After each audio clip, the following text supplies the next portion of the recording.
placing a SATA cable. Oh, okay, yeah. No, just getting Okay. started because I needed to Mm. reroute the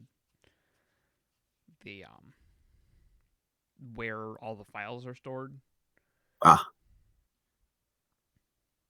That one. Okay. Sorry, I had to move around my camera shit, so I wanted to make sure that I'm still framed properly. But yeah, we're good. Yeah, no, the fucking I absolutely panicked when my computer crashed yesterday. I'm First of doing all, everybody does. It doesn't matter if you're a seasoned veteran of fair, building PCs fair. or new. As soon as there's an issue, you're like, "What's wrong with my child? Dear God, what is wrong with my child?" Oh God, my baby. Yeah, it's like a panicked mother. You're Yeah, just like, it really is. "Oh." Hmm. But I fucking I look it up and they're talking about like, oh, you gotta, you know, mem test and make sure your RAM's all good and test your RAM. And I'm like, fuck, I think my RAM might be dead. So I pulled it Yeah, out and I made sure that my RAM was properly seated. For one, it was. right. And then I'm Yeah, like, okay, while I'm here, and then you were like, is it the hard drive? And I was like, maybe, given the yeah. specific issue that it was throwing. Yeah, and I figured since it wasn't detecting your hard drive, and the weird thing is I've had that issue in the past where I just had a SATA cable plugged into the motherboard and not to a hard drive, and Windows 7 used to freak out on that It was quite a bit. plugged in on both ends. I just think it was a bad SATA cable because Yeah, that's which not happens a happy boy. because This is not realistically, this is not twisted. This is like that's just how janky it is. yeah, like and realistically, you should only get like 3 to 5 plugins with those Yeah, before they're pretty much this toast. SATA cable was used when I got it. This was one of the first SATA cables I ever had in my Mhm. computer. So I just grabbed one of the ones that came with my new motherboard, plugged that in because this SATA cable is so old it doesn't actually have the locks on it to keep it plugged Nice. in. Nice. So this is gonna get stapled to the wall at some point. Yeah, you should frame it. You should frame it. Years of transferring data It service.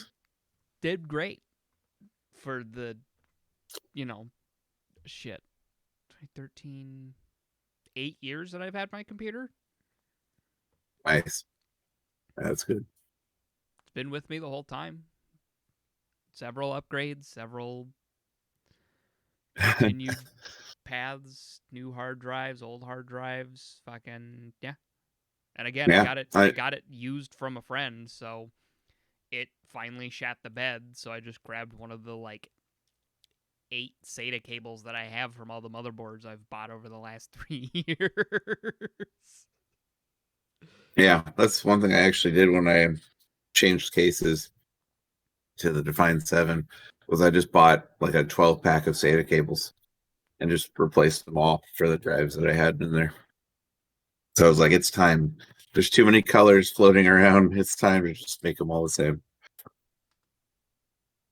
Mhm.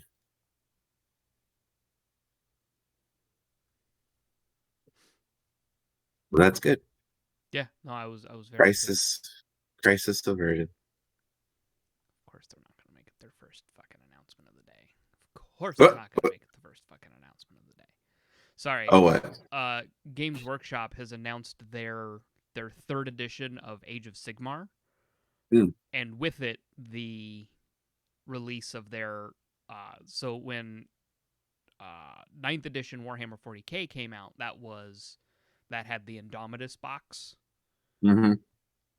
They've announced the Dominion box for Age of Sigmar Oh, nice.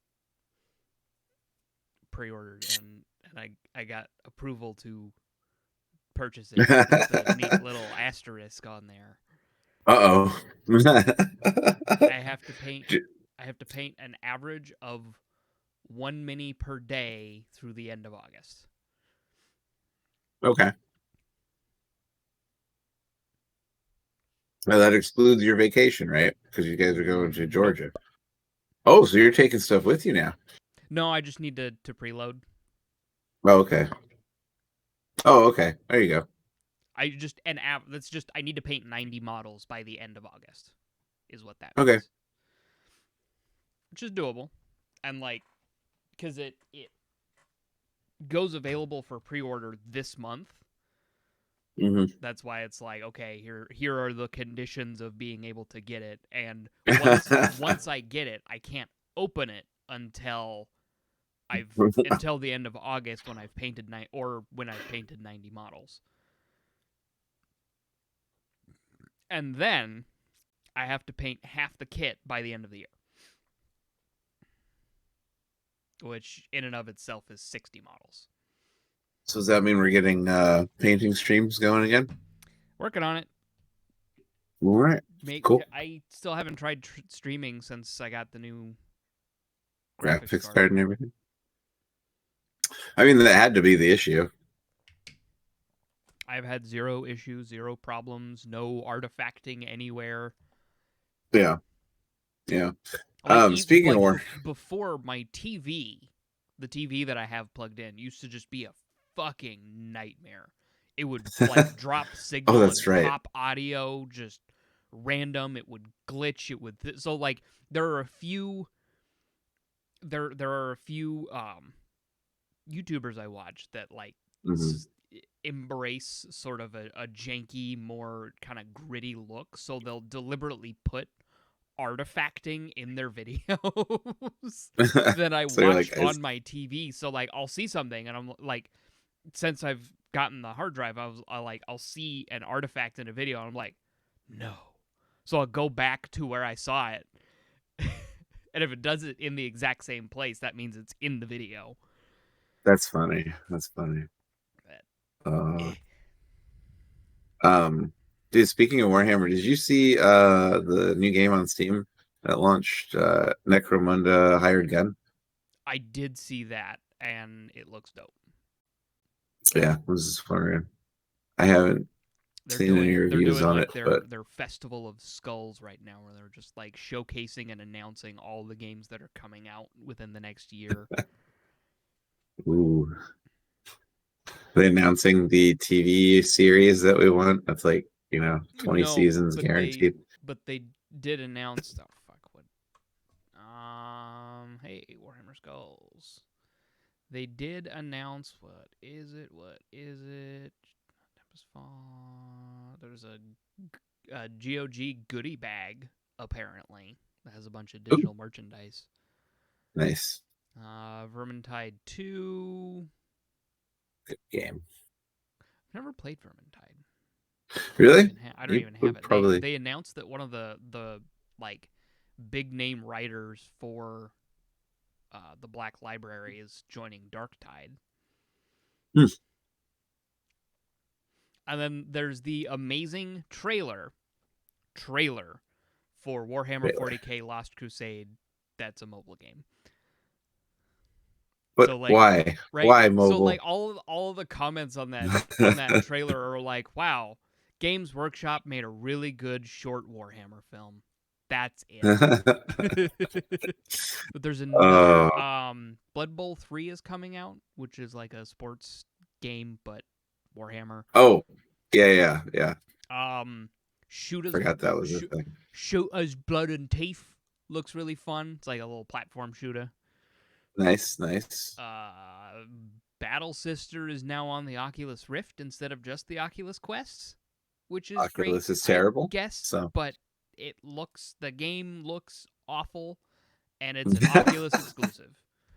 Yeah, like so it looks like it was made before Space Marine. Oof. It's a big oof. But the one that I'm really excited for is Chaos Gate Demon Hunters. That sounds familiar. It's based on an old game, Chaos Gate, I believe.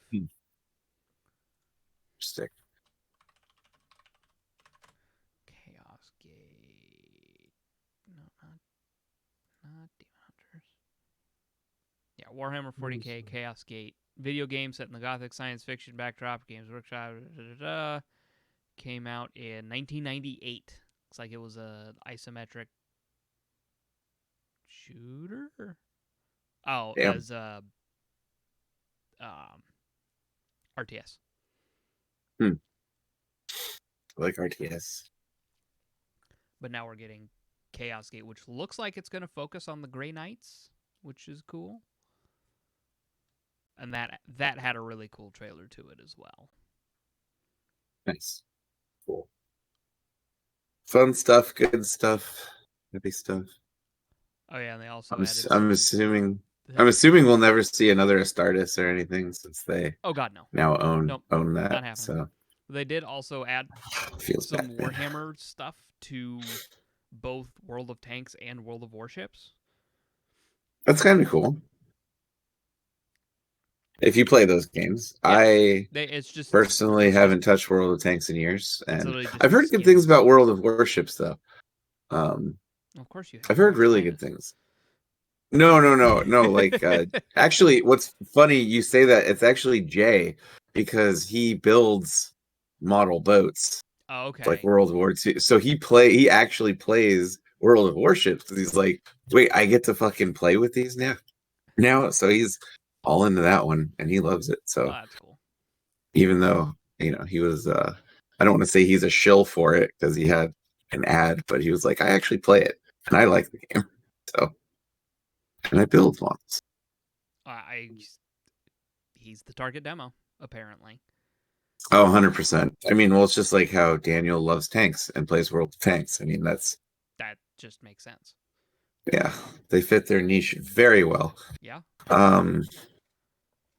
Dude, we should talk about the Computex keynotes. I am completely in the dark. Well, I mean, I sent you some stuff, but I have looked at basically none of it. It's fine. That's 100% fine. Because basically what it comes down to is AMD's got exciting things in the line.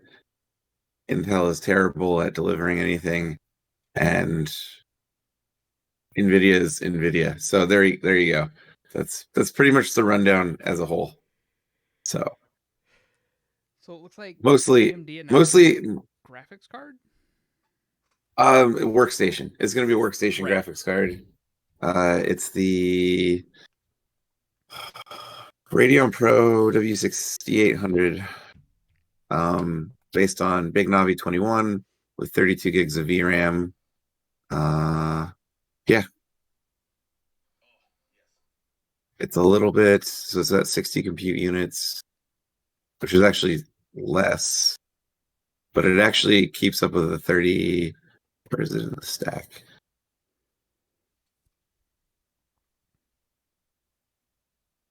So it's like above a 3070 technically in performance, but it's for workstation. So sounds about right. It's gonna be a reasonably priced workstation card. So yeah, that's cool. I don't buy those cards, so I can't speak. I can't speak to it. I'm assuming Linus will probably do a review on it. He'll have his talk. They usually have reviews on those types of cards. Yeah. Jay might touch it. Doubtful. I don't think GN ever does workstation cards. I could be wrong there. Well, they are Gamers Nexus.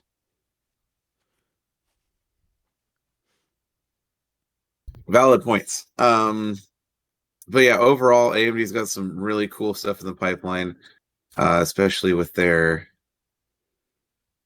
Zen 3 refresh experiment, which is going to have, what did they say? They said like 96. So they had a couple. There was the SKUs, the 7s. So the Ryzen 7s, like, they're going to have 64 megs of cache, basically 3D put onto the chiplets for CCX. So I think it's just 64 total, because I don't think they split the CCX anymore. And I think it's 96 for the 9 series. And with that, it's got double, because you've got double the CCX. So it's like a total of, what is that, 192 megs of cache essentially. Yeah. That's going to be 3D put on top, so they're stacking chiplets now, That's essentially. ridiculous. No solder bumps, direct copper connection, and just based on that, there's roughly a 15% increase in performance in gaming. Just off of that. Jesus Christ. Not changing core design, not doing anything like that. Well, isn't that also making? Couldn't that also be partially attributed to them making the switch to LGA? No, because No? this is still on old Zen 3. This Oh, isn't even Zen 4. Okay. So it's still going to be on the AM4 platform. I think it's a Zen 3 refresh.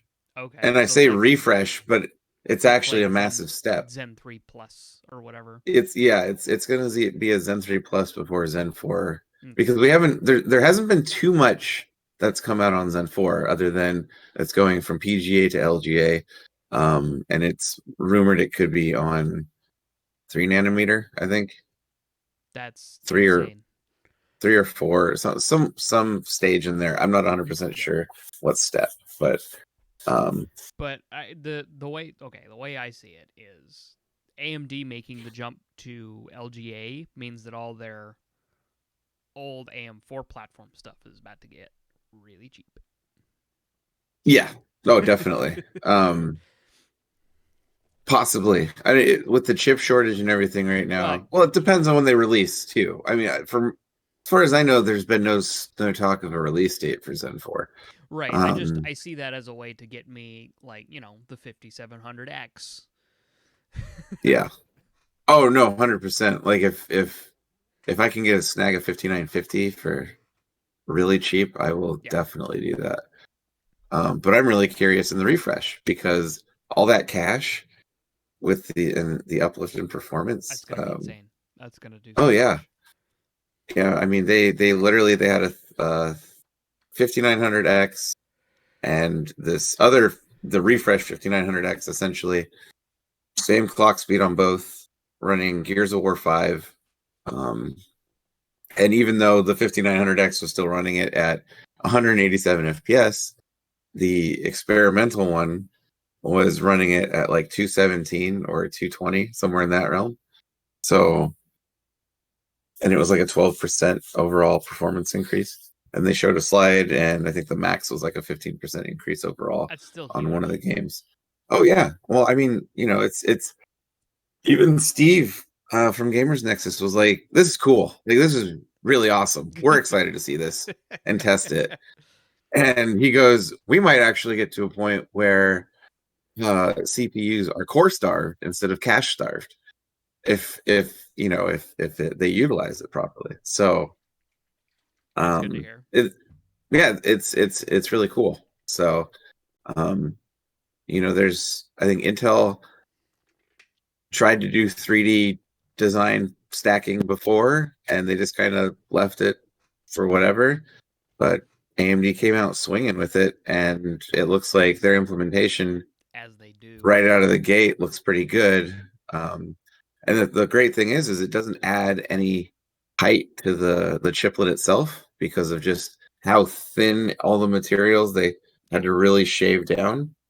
And then I think Lisa Su even said, not word for word, but basically you shouldn't see any more power usage or any temperature spike. So, wow.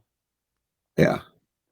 Said if anything, there might be more efficient power usage based on how they have it all connected. So that's great. Even better. Yeah, it's exciting. I mean, it's cool. Like, good stuff. Yeah. Oh, that's good shit. Yeah. Other than that, AMD announced specific gaming laptops. So how Intel has their Intel specific branded, whatever, AMD basically for gaming companies or gaming laptop companies has specifics that they must adhere to have it be like AMD branded gaming laptop. Wow. Yes. So it was very specific. The biggest takeaway for me was the keyboard cannot get hotter than 40C. Oh wow. So they really want it to be like a cool laptop as far as performance. Yeah. It has to fit within certain spec guidelines and a weight, and that is required to have, I want to say it was a 240 refresh rate IPS panel on it with like less than 3 milliseconds Goddamn. time. Yeah, they were very specific, and it was like the only way you get this branding is fitting all these specs in, and that was that. So that means we should see some pretty good designs coming from the big manufacturers with those recommendations in place. And yeah, they showed off their mobility chips, which looked pretty good. I think it was it their 6800M has like 12 gigs of VRAM on it. Jesus Christ. Yeah, so it's it's Like they're swinging for the for high-end laptop market. For context, that's how much my 6700 XT has. Yeah. So no, I think they really, they're coming back into the laptop market hard. They want the gaming laptop space. They realize they lost that space, so they're doing their absolute damnedest to make sure that they're actually coming back in force. Yeah. So I know they mentioned servers. I can't remember the specifics. I kind of zoned out on that one, but I'm sure it was good. Epic's gonna be great again. Epic's gonna be epic. So yeah, I don't know. It was pretty good. Here's what I find amusing, and if you get a chance, check out the Gamers Nexus videos on the Computex shows. But the fact that Intel's Computex show is first, but they released their video for that last, basically tells you something about how the companies did as a whole in terms of their presentations. So I mean, it was bad. Intel's was bad. It was very robotic. It seemed simulated. Whoever's doing the writing for them should be fired immediately. What they showcased was really nothing. They held up an Alder Lake laptop and was like, here's a laptop with an Alder Lake CPU. We're going to find out more about that at a later date. And then they just put it down. Like, that's it? Instead, that's it. That's it. That's all you're getting right now. Fucking A. They did. I don't even think they showed their new Nook at the presentation. It was just kind of skipped over. And it was they spent 6 minutes talking about the pandemic, apparently. Wow. And then Intel's got fucking nothing. It was bad. It was pretty much they had 2 CPUs to talk about and 40 minutes of time to fill, and they didn't know how. And even Steve was like, show us specs, show us benchmark, show us anything. Like, inform us. What do these actually do? Give me something. But instead we just got yeah, it was bad. Well, like I said, and that's why that was the last video to come out. First presentation, last review to actually come out about it. I mean, that should say something. So, yeah, I would say check those out. The last video Steve released about Computex keynotes was Intel's, yeah, because he didn't know what the fuck to actually record and cover on it because there was nothing actually covered. Fucking there, they had to cobble something together. Instead, he basically was just talking about how robotic they all appeared, and they kept saying these terrible phrases, and he was like, "What does that mean? What does that mean?" I haven't seen any tech reviewers say anything positive about an Intel presentation. Like, they'll be like, "Yeah, the chips are good, but the presentation of the chip is hot garbage." Yeah, it was just, yeah, it's unfortunate. It's just how the mighty have fallen, you know? It's pretty bad. I remember and I relish so wonderfully when Ryzen first came out. All of the Intel dick-sucking fanboys who were just like, oh, Intel's got 10 years in the pipeline. Yeah, I remember those guys. Yeah. This will be fucking obsolete next year. Intel's just gonna move up the schedule a little bit. Yep. Intel's got this in the bag. AMD Yep. ain't shit, and here we are. Intel's Well, fucking scrambling to hold this shit in their ass. here's the funny thing. I remember, and actually, you should watch the first like 30 seconds of the video I sent you. It basically sums up that keynote and as a whole. But no, I remember vividly when Ryzen. The title of that video. Yeah. I remember specifically when the first generation of Ryzen came out, and there was an Intel guy on Facebook who was like, "Oh, this is not like look at the FPS between this. This is awful. This is terrible. AMD's done for." But everything was above 60 FPS. And I had to remind this dude that like most people game on a 60 hertz fucking monitor, which means they don't need if you're getting 118 FPS, I mean you can only see 60 frames of that. Anyway, so it doesn't fucking matter. And that was the thing, is at the time AMD made what was absolutely best for the technology that was available. And since Ryzen has come out, high refresh rate monitors have really come into focus. Yeah, and we're at a point now where they do have FPS and what they're doing is they're just taking all of the things that all of their competitors have been just stomping AMD with over the last 5-10 years and just doing it better. Because how relevant is G-Sync anymore? I don't know. I don't use it specifically G-Sync because I personally never use it. Any monitor with like it's just, do you have a variable refresh rate monitor now? It's this, it's not this a G-Sync capable monitor? This is a variable refresh rate monitor because any GPU can take advantage of variable refresh rate now. Yeah. And even then I take advantage of it just so I can make sure I don't get any visual stuttering. Mm-hmm. So, like, sure, I'm only getting, like, 50 frames a second on some games, but I'm getting consistent frame rates. I'm not getting any stuttering. I'm not getting any tearing. Yeah. That's it. And VSync is fucking relevant again. Yeah. I realized that was weird. my problem because I got so used to just turning VSync off because it would look like shit. But then I got a variable refresh rate monitor and a graphics card that could actually output variable refresh rates for variable frame rates. Yeah.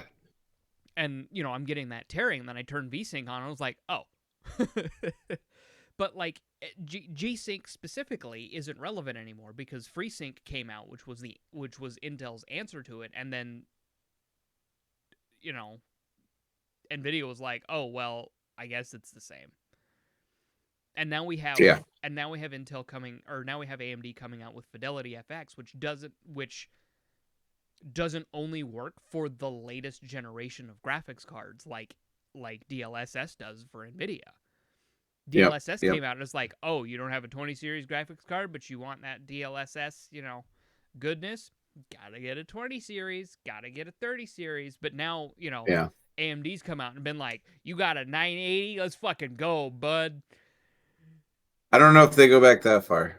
I know the 10 series is supported. Oh, you got a 10 series GPU? Let's fucking do it, bro. Oh, you got a fucking 480, you got a Vega seat GPU? Let's do it. Yeah, and a 5 series. That's RX. Yeah.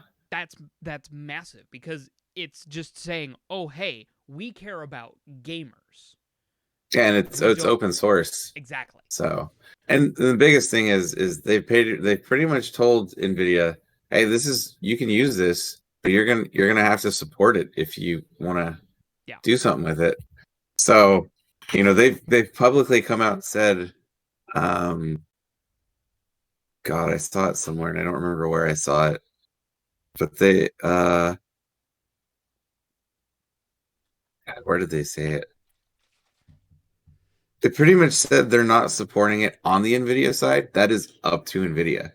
Like, because it's open to use, on the platform, but They it's can't. it's They gonna can't. they can't write NVIDIA's drivers. Yeah. So obviously, like they have to actually implement it at a driver level if and they want to see better performance. Yeah, basically, if someone's like, if you want to go in and you want to like customize your NVIDIA driver Yeah, to make this work, you can. But then they went back and said, "Oh, hey, you have an old AMD card, you still get this." right. That's what. Right. That's where it matters. That's where it counts. Yeah, yeah. Because they didn't say, "Oh, you don't have a 6000 series GPU, fuck you." And yeah. I sent you an image of a comment that somebody made on. Oh yeah, I saw that. AMD. Yeah, but which was really really good. It perfectly summed up why I have always spent my dollars toward AMD. Yeah, no, it was really well said, and I'm gonna read it because I completely agree with it. It's from user Maximum Effort Maximum Effort 433 on Reddit. Which, damn, that right there, that is professional. Giving credit where credit is due. Dude.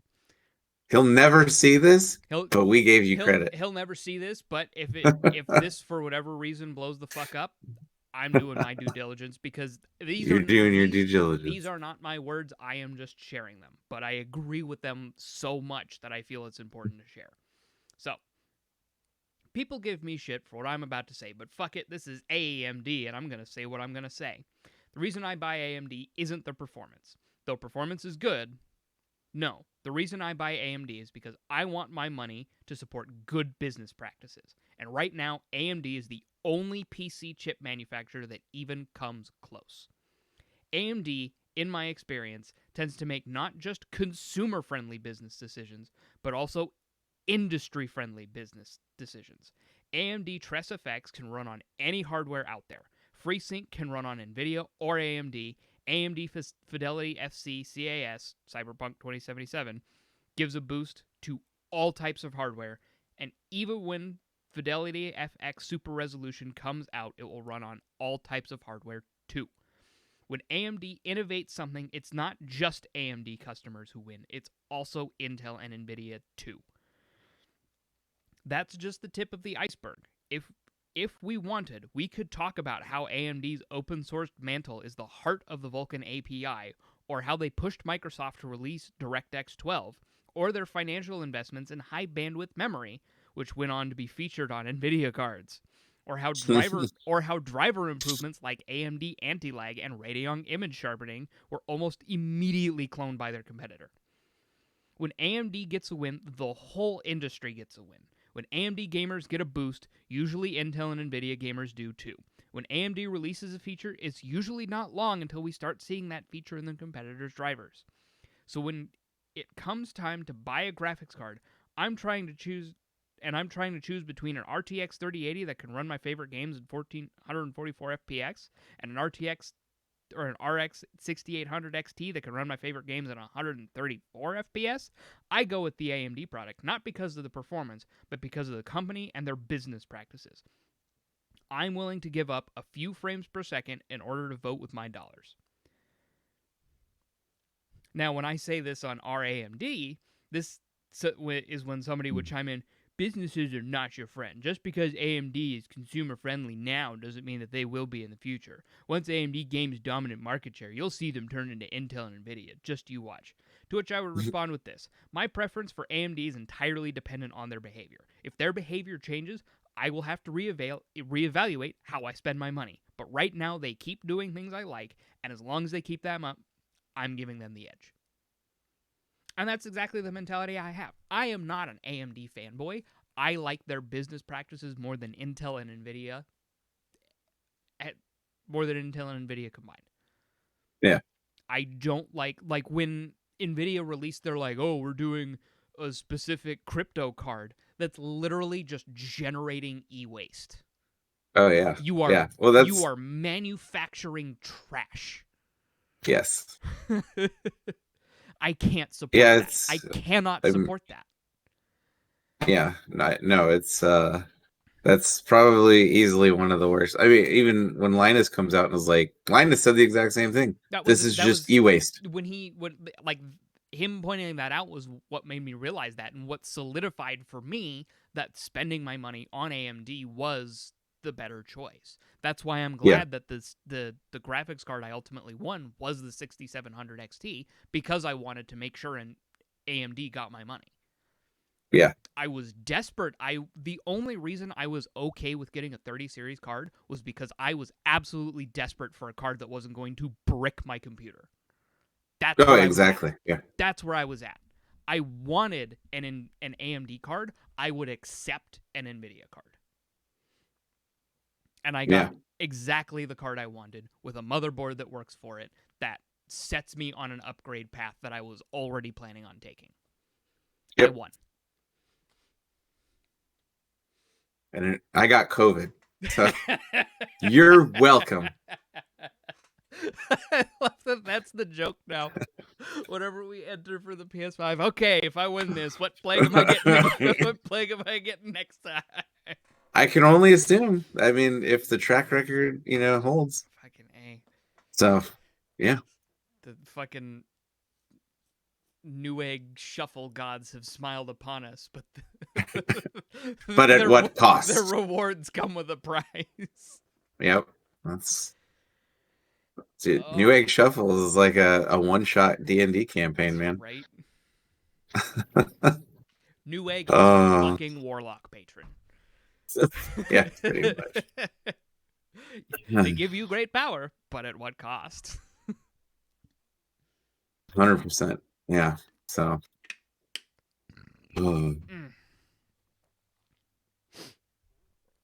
Yeah, but I'm just excited. I like when new stuff comes out, just in general. I'm excited to finally get Fidelity FX. That should be great, and like even Juliana's going to be able to take advantage of that because she has her Vega card. Oh, that's right. That's what pisses me off.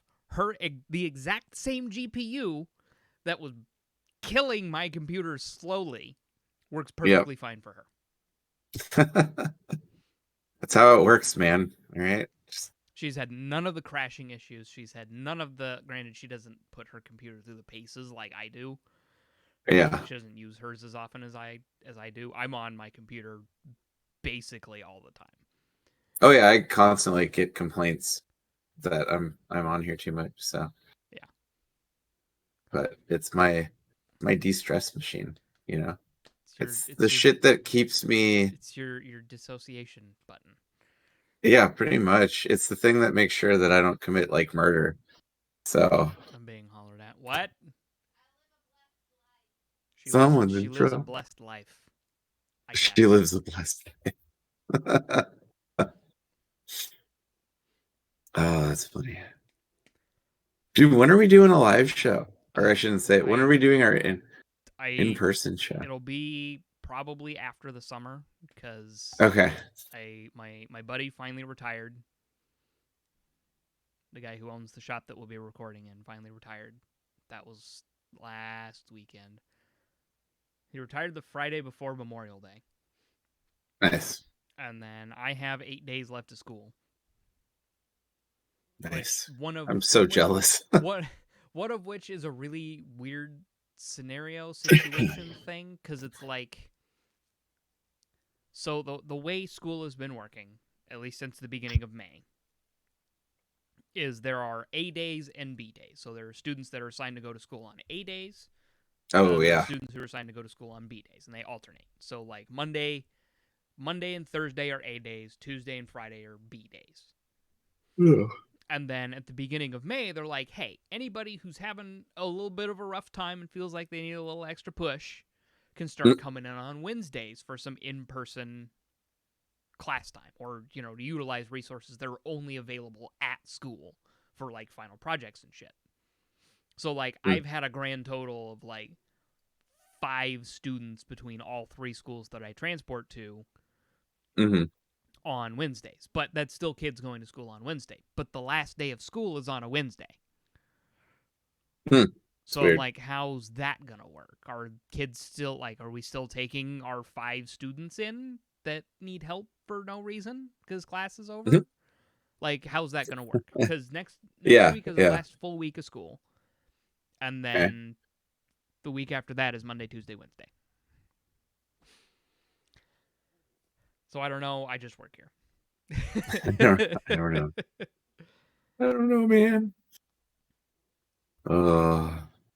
But I've also in addition to having the challenge of painting 90 minis by the end of August, I've Yeah, also accepted a challenge on TikTok to paint like there's in the community there are people who will be like, hey, I have a challenge for you to finish by the end of June, or shit like that. yeah, yeah. And this one is like, okay, what's a project that you've been putting off? Do that. Hmm. And I'm like, well, I got those Death Guard that have been sitting on my desk for 3 months, primed and mocking me. And then I've got my little Deadpool boy. Oh yeah, that's right. I forget you were Unicorn. working on that one. And I'm like, yeah, I Yeah, can do, like, this isn't even primed. I've sanded some of the fucking mounts, but I still have a lot of work to do on it. And that's then I'm like, if I really get to it and I really have the time, I might paint the fucking dice tower that I got in that it. was going to take a while too. That So was gonna take a minute, but I do want to, like, part of why I've been so kind of like on the Death Guard is because there's a new technique I want to try and I don't want to fuck it up. I mean, that's a good reason. It should be fine. It's now I actually know what the fuck it, like, how to do it. It's just actually fucking Yeah. doing it, and I have the materials to do it too because it's doing an Hmm. oil wash, so it's using oil paint instead of acrylic, Oh, okay. and it just requires thinning with mineral spirits, which apparently we just fucking had for some god awful reason. Juliana was doing a project a couple years ago, and we just still have the stuff. Nice, nice. So yeah, I just need to do that because it's like you douse the whole mini in the thin down oil paint, and then you let it sit for a bit, and then you go Hmm. back over it with a mineral spirit like swab that has mineral spirits over it, and you cover all, and you just wipe off all of the raised areas, and it gives a really just deep, rich wash effect. Mm. So, like, there's the normal wash effect where it's just like a really thin down acrylic paint Hmm. that just kind of seeks out the recesses and sits there, and it gives that extra depth to your model. Yeah, But this yeah. just, it all, not only does it sit in those recesses and really just up the grime aspect of it, it also just tints the hue ever so slightly. So if you use a black one, it's going to make everything just a little bit more black. Nice. Or brown, a little bit more brown. And then the only oil paint I have is black, so that's what I'm using, which is fine because it's the grimy underwater boys, so that'll look good. Yeah, it'll look good. Oh man, yawns, dude. If I launch a game, will that audio come through? Not unless you're pumping that audio through Discord. Okay, I gotta do something quick. But it won't affect the show, so we can keep talking about whatever. So. I did start Resident Evil 8 playthrough again. Oh, nice. Because you had finished it. I knew you finished it. Yeah, I finished it, and then I started playing a second playthrough, and it has the same mechanic of Resident Evil 4, where if you start a second playthrough at a higher difficulty, you just keep all your stuff. Oh, that's cool. All your upgrades and everything, and I had missed like 3 upgrades. Damn. Dude, that's quite a bit. So I'm still just plowing through on even a harder difficulty. Like, granted, I played on casual. Casual. And my friend was like, "Oh, you probably, missed some stuff on your first playthrough." I'm like, "No, I didn't. I turned every room blue because I'm a psychopath. I found everything. Trust me." That's funny. And cool. I mean, yeah, just it builds your resources a little more, and like I have one actual like attribute upgrade to implement, which is the movement speed one. Should just Yeah, fucking yeah. see more fish. But I'm going through it way faster because I know where everything Nice. is now. Well, yeah. Plus, I mean, yeah, it's one of those games where the more you do it, the quicker you do it. Yep. I saw people who were on like hardcore difficulty doing it in sub 2 hours. Jesus, really? Oh yeah. Is that? I mean, obviously, they're speeding through it, right? Oh yeah, that's just going through and doing, go get the thing, get the other thing, get the next thing, move on to that, and like, which I can see once you get to the higher levels and you have all your shit upgraded, you can just, which is probably what I'm going to end up doing when I get to Village of Shadows difficulty, or probably even hardcore. Mm-hmm. Because I'm on the third family member in my second playthrough. I'm only like 4 hours in, and my original playthrough was 11 hours. So I got pretty good pace. I'm doing pretty good. It's not bad. Seems pretty good. Was it really? So only 11 hours, huh? To like completely explore everything. And I did get stuck in an area because I broke a pot and I didn't pick up the thing, but I couldn't find the thing. Ah. So I spent like an hour and a half looking for the thing that I didn't pick up in an area. And it was a large area too. So it was the roof of the castle. So I'm like, where the fuck is the thing? Why is it still red? But I didn't pick up the shotgun ammo that dropped out of the pot that I broke when I first got into the fucking realm because I got attacked by one of those flying fucking vampire things. Oh, that's funny. That feels short for a Resident Evil game. Or maybe I'm just like, that's is that about right That's now? about what I spent on 7, doing the same thing. I feel like I put so much time into 4. I don't know. Maybe I was just really bad at 4. Although I don't know what difficulty I was playing at either at the time. Plus, this was years ago, so I could definitely be misremembering. From what I've heard from my friend, who the diehard Resident Evil fan, is like 8 to 10 hours, 12 hours is typical of a first time ever playthrough of a Resident Evil game. If you're going through and you're actually finding everything you can find. Because I ticked off all of the animals, I got all the special animals, I got all of all the gold chests, all of the treasures. I made sure every room was completely searched. Yeah. Okay. Well, maybe, I'm probably just misremembering then. Because I'm just like, I'm trying to remember when because I played Resident Evil 4 on the GameCube. Oh, Jesus. So, yeah. So that was, I mean, obviously a long time ago. But God, that was still such a great game. Yeah. At this point, I'm just like, I'll just wait for the 4 remake next year. Yeah, I mean, I would. It'll be great. It'll be Resident Evil 4 on the re-engine, which is gorgeous. Yeah. Oh yeah. I would. Yeah. There's no reason to not. I'm not gonna try and go back. Like I started playing 2, but then I was like, I really just want to do more 8 because 8's so fucking good. Yeah. I mean, like I said, when we first talked about it, I heard nothing but good things about it. Referencing Resident Evil 4 is like it's like the not predecessor, but it's like spiritual sequel too. Yeah, essentially the spiritual sequel where you still like, get that excitement and everything. Just for what I'm seeing about it is like all the assets that are in this game is it completely just sets up the 4 remake.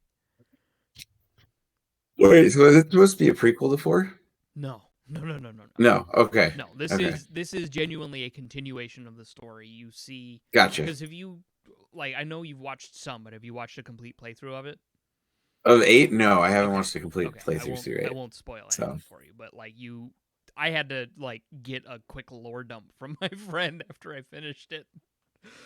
So I'm like, wait, okay, so like that's an important factor, but why is that there? And like, what? I don't get it. But okay, but like Chris did this, but then there's that, and like all these other things, and what's going on there? So like he gave me a quick lore dump of what's going on, and it set some things up for 9 that I think are going to be really interesting. I'm excited to see where that goes now that I actually know what the fuck is going on. But I think the prevailing theory is that 9 will probably focus on Chris. Okay, that's cool. Seems like a cool guy. Missing a few fingers, but cool guy. Chris Redfield? Oh nope, sorry, I'm thinking of the other You're guy. thinking My bad. Ethan. Yep, I'm thinking Ethan. Yeah, that's the one thing I noticed was like, dude, you're missing fingers, guy. It's like that happens real quick. It's like, ooh, you and that left hand, bro. I feel like I saw that meme somewhere, and then when I actually saw somebody playing it, I was like, dude, you're missing some fingers there. Yeah, So that that man and his hands. Oh boy. that's funny. Where did I send that? Oh man. A good solid meme that I saw on fucking the Steam community page that to me was hysterical because it really kind of like showcases the advancement of Chris Redfield over the series. Mm. Didn't post it there. Posted it in this one.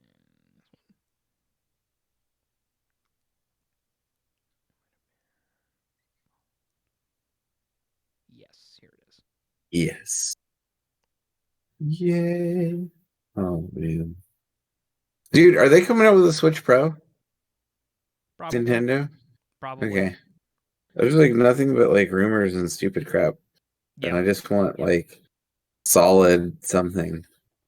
Yeah, I sent you the meme. The meme. Uh, uh,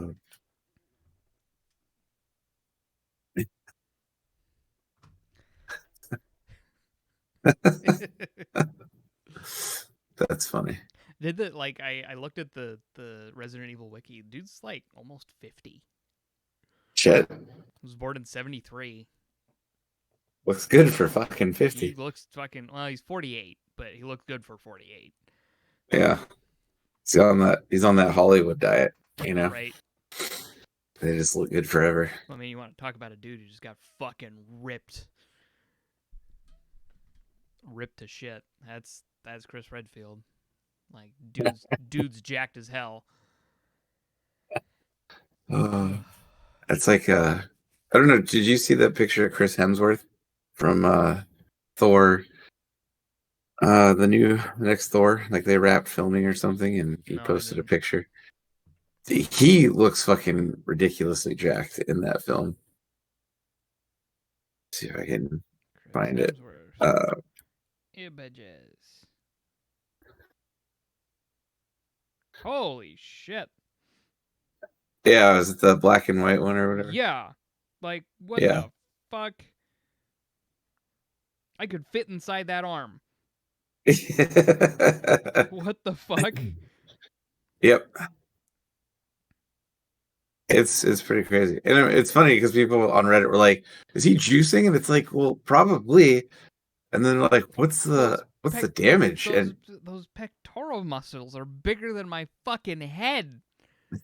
Like, what the shit, man? The funny thing is, everybody was like, "Dude, can't he like experience like negative effects from that?" And it's like, yes, but he's also an actor who's probably got a team of doctors, dietitians, fucking trainers, like monitoring everything. He'll be fine. Like, yeah. I don't think they're gonna fucking kill their star. No, God no. But that's fucking Yeah, it was pretty crazy. Everybody kind of went nuts for that one. And I mean, like, Chris Hemsworth has always been jacked. Oh yeah. It's not like he's ever been a small guy. I love when he was in the fucking Ghostbusters remake. And everybody's like, Oh oh, he's God. just a stupid character. I was like, that's what women have been experiencing for centuries. Yeah. I That's mean, it what was women. still a bad movie, but That's what yeah, women. It was not as bad as I expected it to be. It wasn't good. Don't get it me wrong. definitely wasn't It wasn't good. good, but it was not as bad as I expected it to be. I really like Kate McKinnon's character in that, but I also Oh don't yeah, really she was like Kate great. McKinnon because she's fucking hysterical. Yeah, she's hilarious. Melissa That's why that Melissa works. McCarthy, I can take or leave. I loathe her. She's I really really loathe her. she's really hit or miss for me. Here's the thing. It comes down to who does the writing. Yeah, If they have a good writer, then she can deliver. If it's a poor script and poor writing, it's absolute trash and I fucking hate her characters. and she unfortunately typically gets really shit writers. I've seen Yeah. times where she has good writing and Well, she yeah, pulls it out. the one movie where she's a fucking spy. That is a fucking great movie, but it's because it had good fucking writing. Wasn't it just called Spy? I think so. I can't remember. Right. And but then there's like, oh god, I was so let down by the Happy Time murders.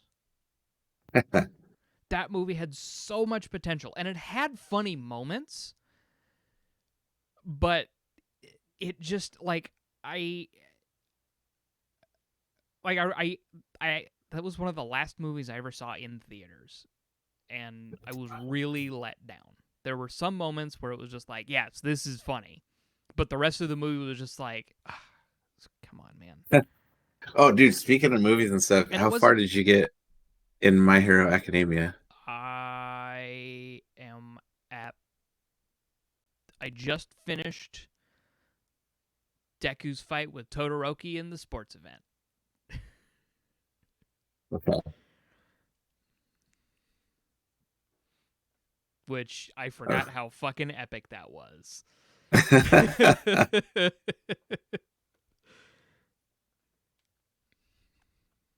Oh, yes. Actually, I should update the server. So wait, did you check let's see. Did you start watching season 4 yet? No, dude, Or I'm still on season 2. I'm halfway through season 2. God, I need you to watch season 4 so I'm bad. trying, okay? All right, okay. Yeah, no, I have to wait for Juliana now. I wasn't Okay. gonna have to, but then she saw that I was watching it and was like, "Oh, I want to watch it too." And I'm like, If you could get the dub, if you can get the dual audio, that will make it easier because she can watch over my shoulder while I paint. Because I'm trying to, like, it was something that I wanted to have over on the background while I paint. But I can't do that with Japanese. But like, I have a Learn friend, Japanese. That's the problem. There you go. It really is, but I have like twice before. At least, yeah. No, I've learned Japanese like twice. To a point.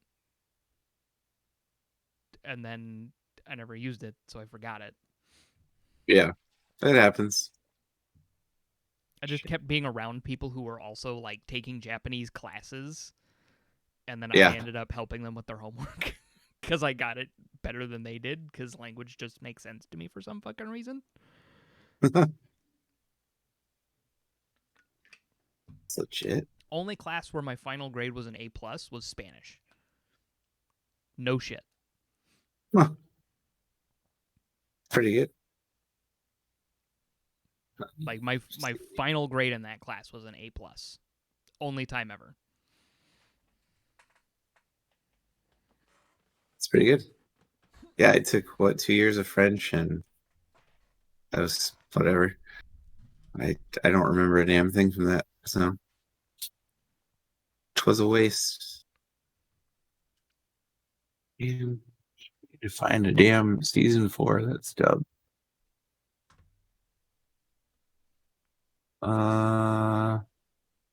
You have at least 2 and 3 dubbed? I could probably get a. Hold on. Because that will open up and provide expediency. Yeah, hold on. So I'm trying to find dual audio because I still like the Japanese. Yeah, and I will say that I watched to the point that I have in Japanese. Because my friend also has My Hero Academia, but he only has the first 2 seasons, and his second Uh-huh. season is completely out of whack, like completely out of order. Because his second season starts with the introduction of Gran Torino.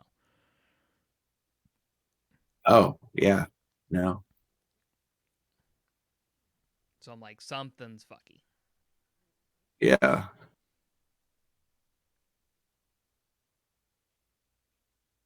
Man. Let's see here. Can I just find like a good oh, that's dual audio?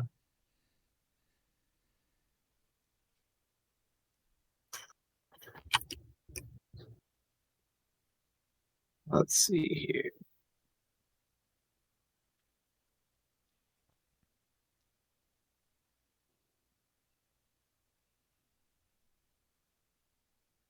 Back on that riveting podcast. I know we're doing the riveting thing where we're quiet. This is why people need to watch the VODs. Yep, watch the VOD. Watch the VOD. Watch the VOD. Watch the I mean, I could just gush about the fucking Dominion box. So fucking stupid. Oh, nope.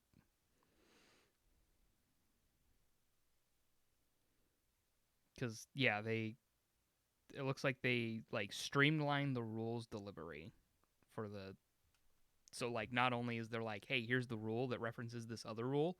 Here's where in the book you can find the other rule and a quick breakdown of that rule that's being referenced. So I'm like, that's cool. That is pretty cool. And they introduced a completely new faction of Oryx. Huh.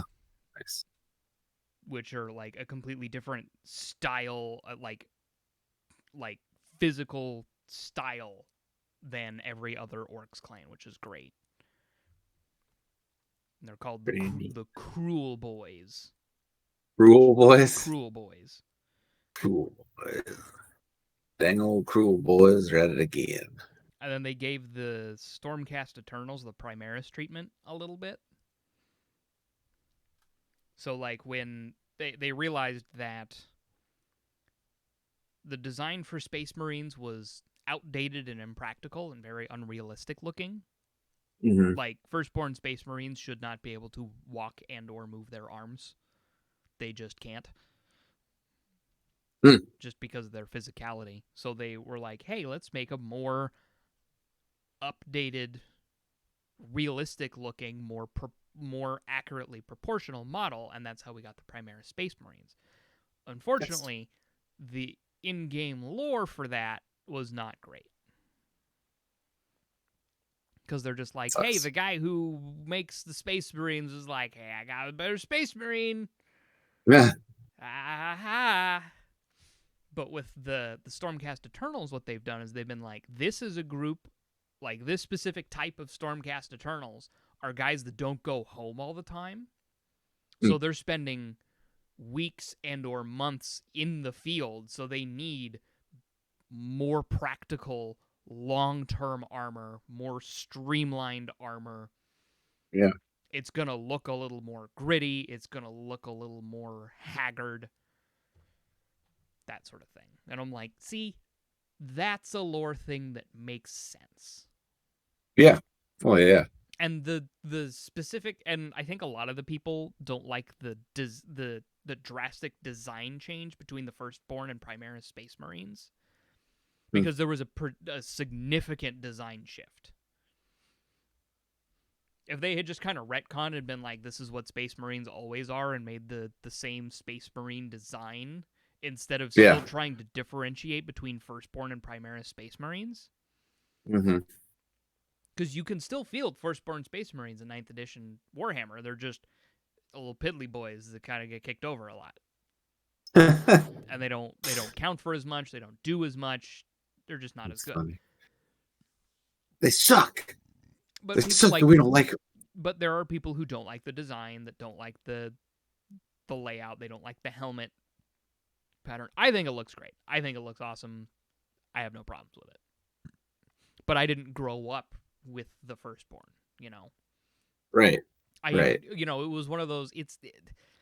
Space Marines were an iconography that you would see that and be like, that's a Warhammer 40K Space Marine. Yeah. They did establish that, and they did sort of. They kept enough of the design language for it to be consistent, where you can look at a Primaris Space Marine and be like, that's a Space Marine. That's from Warhammer 40K. But the helmet is different enough that people apparently took issue with it.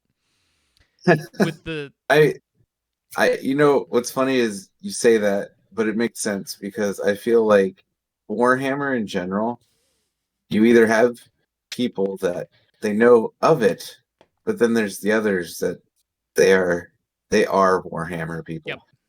Like, yep. And so those, yeah, I can totally see it. I remember because I remember my first Warhammer friend. I mean, because I fit in the category of I know of Warhammer. I know very little, and if you know very little of Warhammer, then you know like this much compared to here's everything. Well, it's very like, minute. I actually learned something about the core rulebook. 3/4 of the core rulebook is lore. Jeez. It's that's fucking crazy. 400-page book, and almost all of it is just lore. Yeah. Which is cool. Oh no, yeah, that's definitely it's great awesome. that they give you that information, and it's going to be the same thing with this new Age of Sigmar kit, which I am super stoked for. But with the I don't remember what they're calling these guys. I think they're the Thunderstrike Stormcast Eternals. But Thunderstrike. Right, but they're basically just like long-term field hardened Stormcast Eternals instead of like, we came down and we fought the bad guys and then we went home. And even just comparing, I actually have some. I was talking to my friend that allows me to just gush Warhammer at him. It's not me. That's a lot of shit. Well, I mean, I get it out. Although yeah, for some reason we're a weird hybrid of tech news and Warhammer broadcast. I feel like is what we generally go back to, and some video games thrown in. The occasional random what annoys the shit out of you. Well, we talk about our interests, and those just happen to be interests. So these are the unfortunately, we're just a bunch of fucking nerds here. If you haven't figured that out. I just sent you the old Stormcast Eternals, so that's what they currently are, and you see how they're real chunky, kind of like just chunk boys.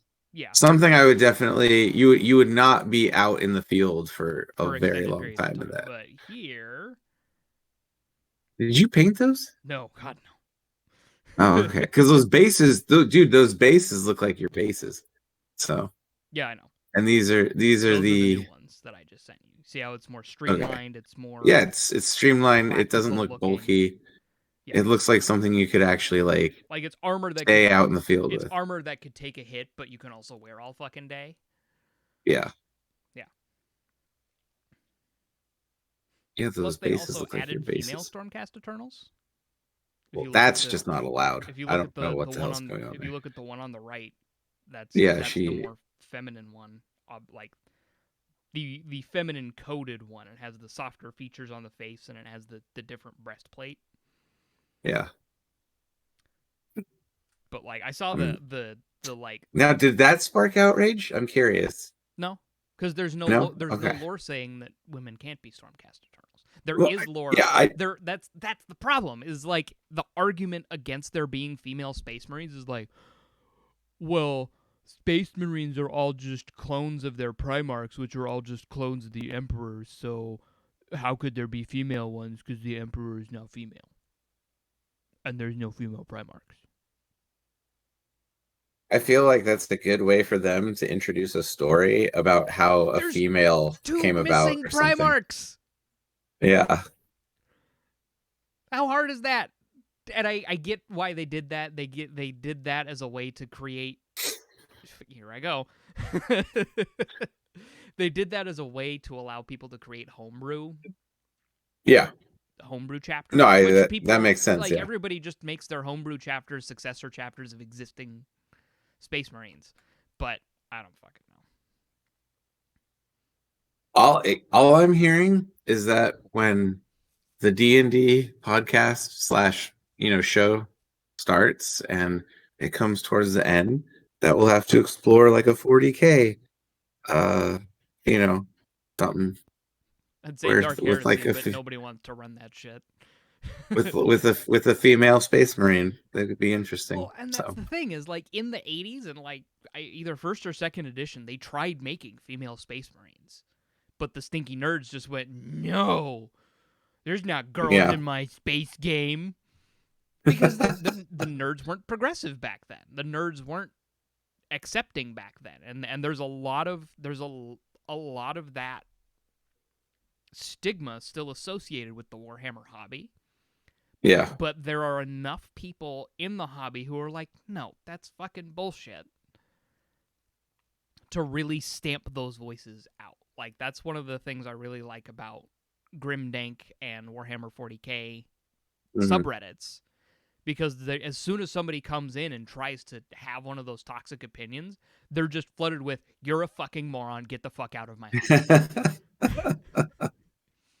Yeah, that's good. That's something I'm seeing is, like, if there are, like, if you hold these hateful ideologies, you are not welcome in the spaces that I hold.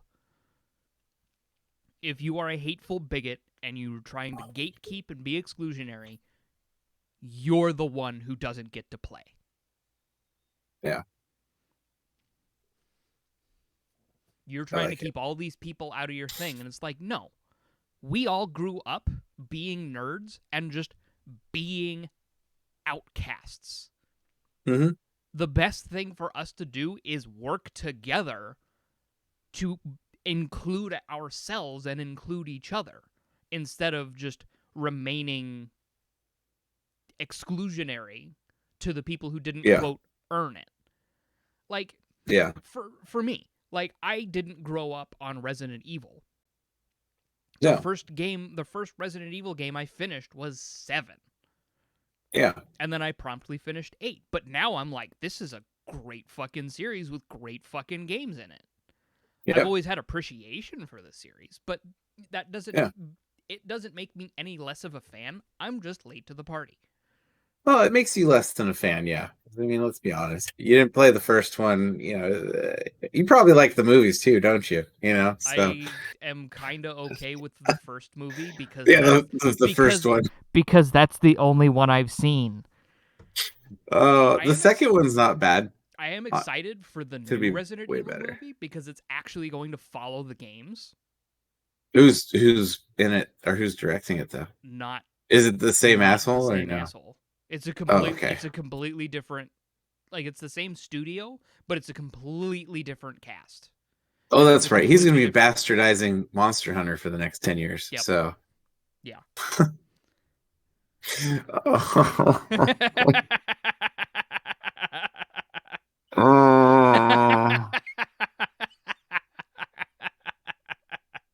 The only redeeming quality of that movie was Ron Perlman, because he actually looks like and sounds like somebody who could be in Monster Hunter. Yeah. So yeah, the new movie is Resident Evil: Welcome to Raccoon City. Directed by Johannes Roberts. Career. What movies has he done? He's done nothing big. It seems. That's good. He hasn't done. That's good. You know why that's good? That means he's gonna work hard to make this movie good. He's made a whole 12 movies since 2001.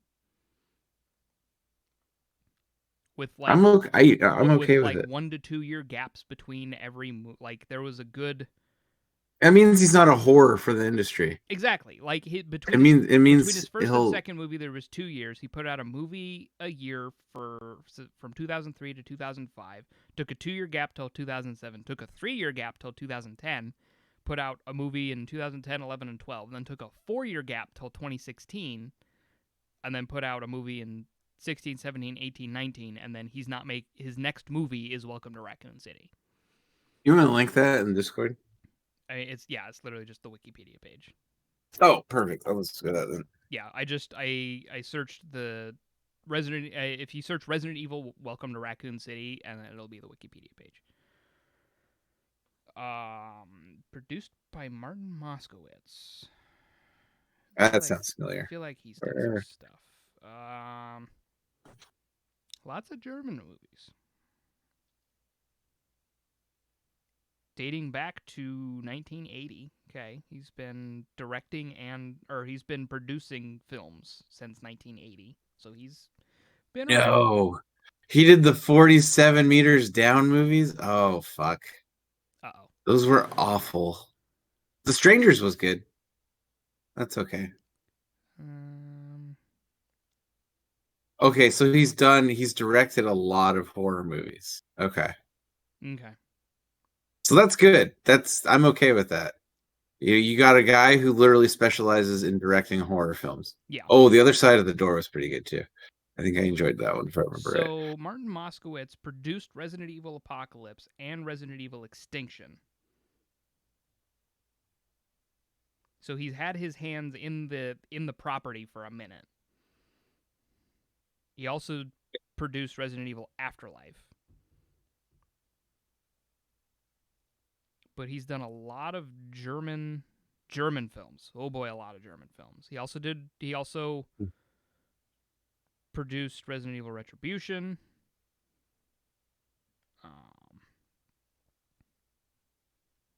Anything else I recognize? No. Resident Evil: The Final Chapter.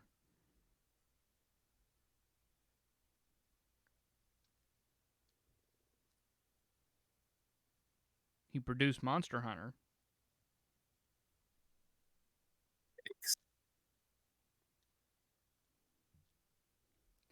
But then the like actual cast of the movie is interesting as well.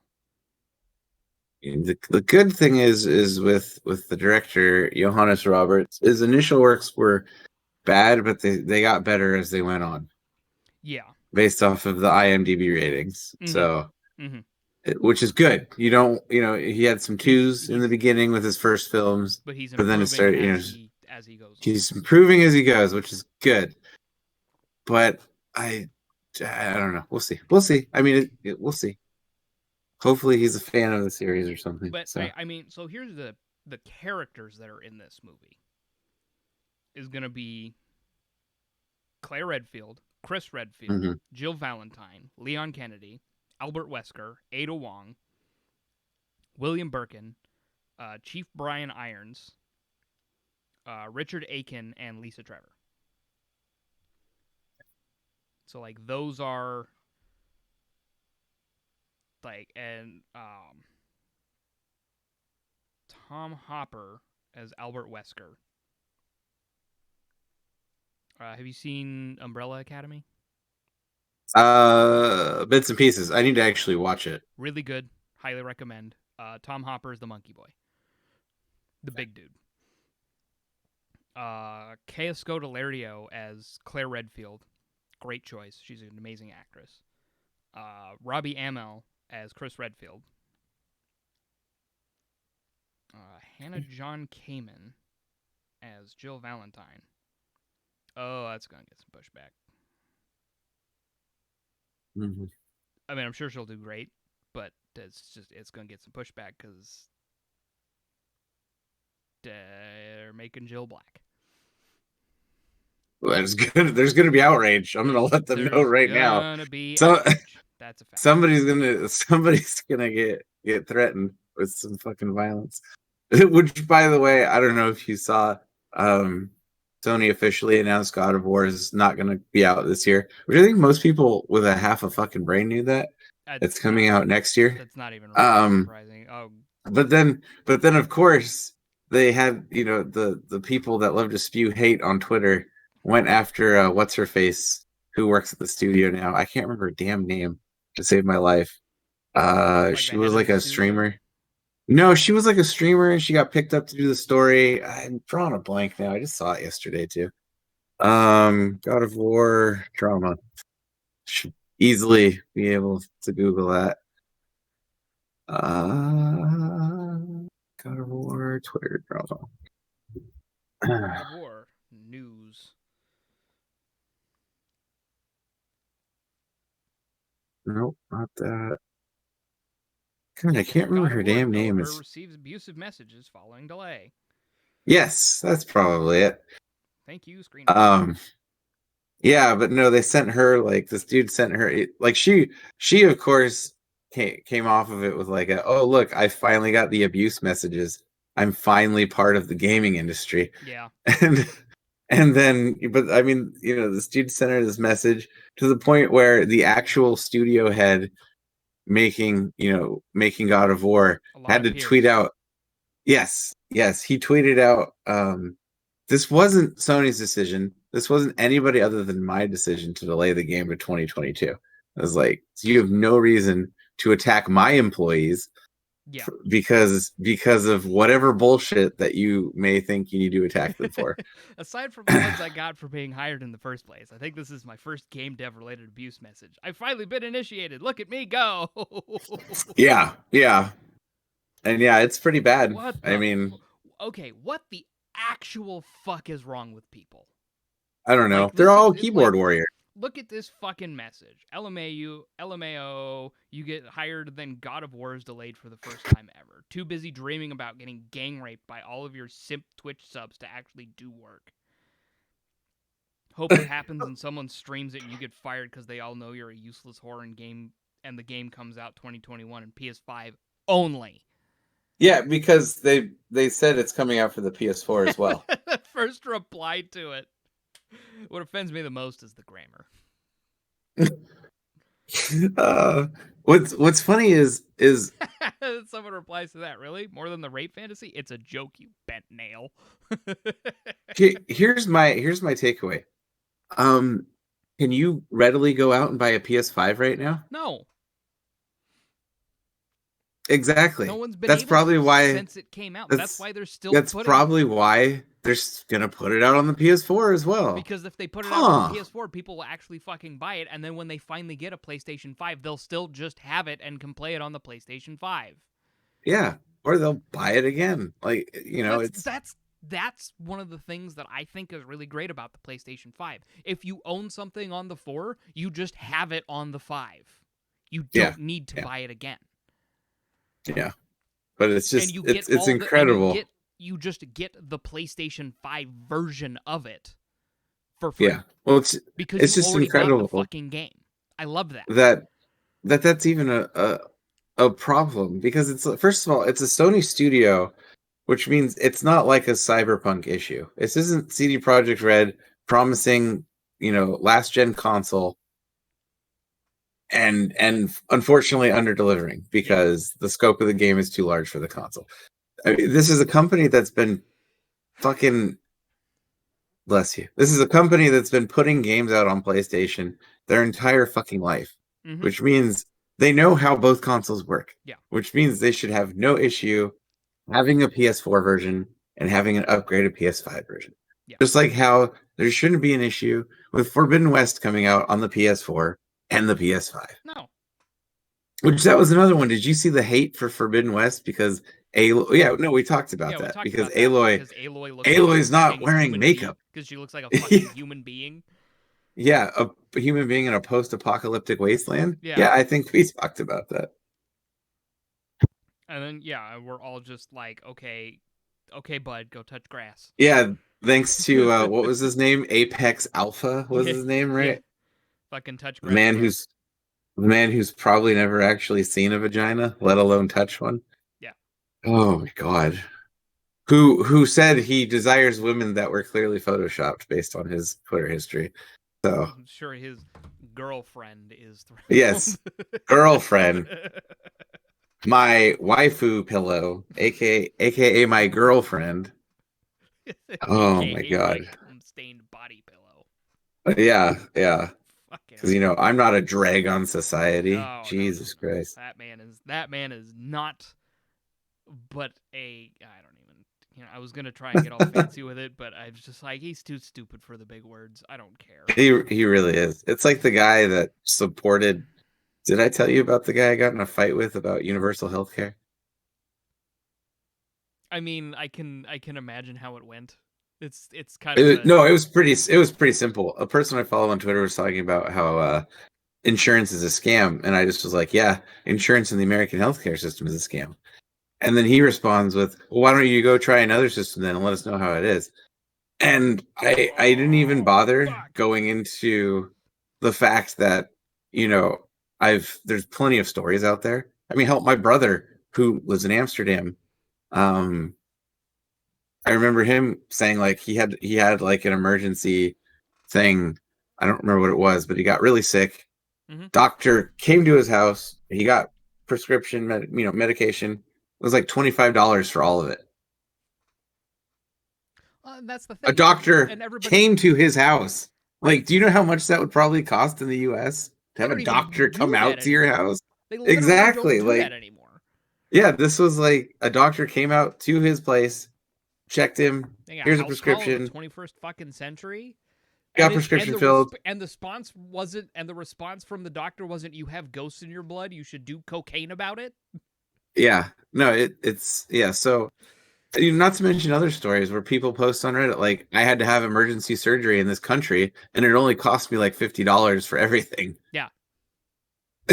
So what did I replied directly to him and basically said something along the lines of blind patriotism towards a broken system that feeds propaganda telling you that other systems are bad or worse.